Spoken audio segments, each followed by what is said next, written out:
India आप तक समाचार, कड़वा लेकिन सच। विश्वास सदियों का, विरासत अपनों की, हर पीढ़ी जिसे पहचाने वो चमक रतनलाल सिवाफना ज्वेलर्स की। चुनावी माहौल गर्म है, धमकियां हैं, हमले हैं और इन्हीं हालातों के बीच प्रशासन ने कुछ उम्मीदवारों को सुरक्षा दी है। उम्मीदवारों के साथ अब पुलिस चल रही है, हाथ में बंदूक, पूरी तरह अंगरक्षक की स्टाइल में। लेकिन यहीं से एक बड़ा सवाल खड़ा हो गया है। एक उम्मीदवार खूबचंद साहित्या ने खुलकर आरोप लगाया है और सवाल पूछा है कि ये जो अंगरक्षक हैं, क्या वाकई में हमारी सुरक्षा के लिए हैं?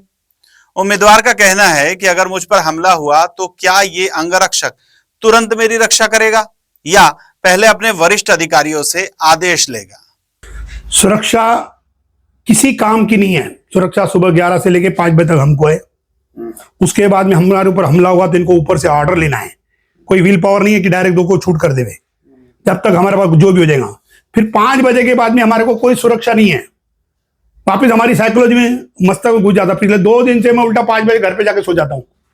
क्यों? बॉडीगार्ड नहीं है, बॉडीगार्ड नहीं है। तो मस्तक में साइकोलॉजी की बॉडीगार्ड बढ़ गया। तो ये तो सुरक्षा नहीं है, ये तो भंग करे, हमारे माइंड को भंग किया जा रहा है। सुरक्षा देनी है तो पूरे रात भर 10 बजे तक दो ना। सुबह 5 बजे शाम के 5 बजे बाद हम घर पे पहुंच जाए। किस बात की सुरक्षा है? आप जो चैनल पे बोल रहे हैं हमको सुरक्षा मिल गई, सुरक्षा वालों से पूछो। सुबह 11 बजे आते, 5 बजे चले जाते। 5 बजे के बाद में पिछले 2 दिन से मैं घर पे बैठ जा रहा हूँ। मैं बॉडीगार्ड आएगा तब घर से निकलूंगा। मेरी साइकोलॉजी खराब हो गई। तो ये हमारी सुरक्षा नहीं है, ये हमारी व्यवस्था भंग है। पूरी व्यवस्था भंग की जा रही है हमारी। तो हमारा सिस्टम ही भंग हो रहा है। एक बार निकलने के लिए मना थोड़ी किया है। मना किया ना, फिर सुरक्षा किस बात की? फिर 11 से 5 में मेरी कौन सी सुरक्षा हुई? मैं तो लूटे ही 10 बजे गया था ना। रात को तो लुटेरे आते ही नहीं।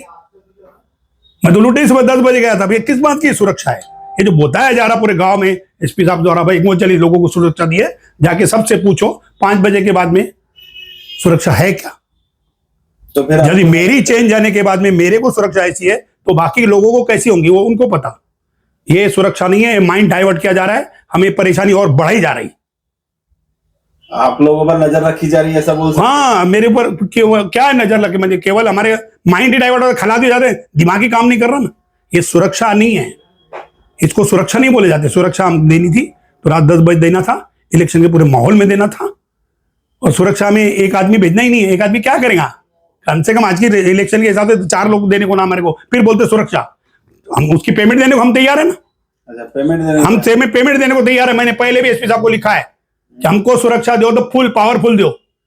चारों के पास ऑर्डर होना, चारों के हम जो भी पेमेंट है हम भुगतान करने को तैयार है। अच्छा, सुरक्षा इसको बोलते हैं। भाई ये सुरक्षा नहीं है, ये व्यवस्था भंग है। अगर 4 लोग हमला करने के लिए आए तो क्या गोली चलाने का अधिकार इन्हें है या फिर सिर्फ साथ चलने के लिए ये है? यही नहीं, उम्मीदवार ने यह तक कह दिया कि ये अंगरक्षक सुरक्षा के लिए नहीं बल्कि हमें डिस्टर्ब करने के लिए लगाए गए हैं।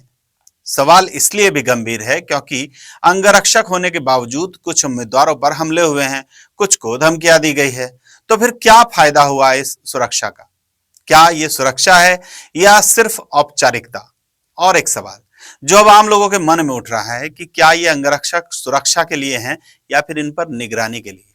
कहीं ऐसा तो नहीं कि कौन उम्मीदवार कहां जा रहा है, किससे मिल रहा है, क्या बात कर रहा है, इसकी जानकारी जुटाने के लिए ये तैनात हो, यानी अंगरक्षक हैं या फिर खबरी लाल? हमने इस मुद्दे पर वरिष्ठ अधिकारियों से बातचीत करने की कोशिश की, लेकिन चुनावी व्यस्तता के कारण उन्हें की कोई प्रतिक्रिया नहीं मिल पाई। लेकिन सवाल अपनी जगह पर कायम है। अगर अंगरक्षक सुरक्षा के बावजूद उम्मीदवार सुरक्षित नहीं है तो फिर यह सुरक्षा किस काम की है? यह मुद्दा सिर्फ उम्मीदवारों का नहीं है, यह सवाल है लोकतंत्र की सुरक्षा का। मैं हूं आनंद शर्मा, इंडिया आप तक न्यूज से, कड़वा लेकिन सच। जय हिंद। इंडिया आप तक समाचार, कड़वा लेकिन सच।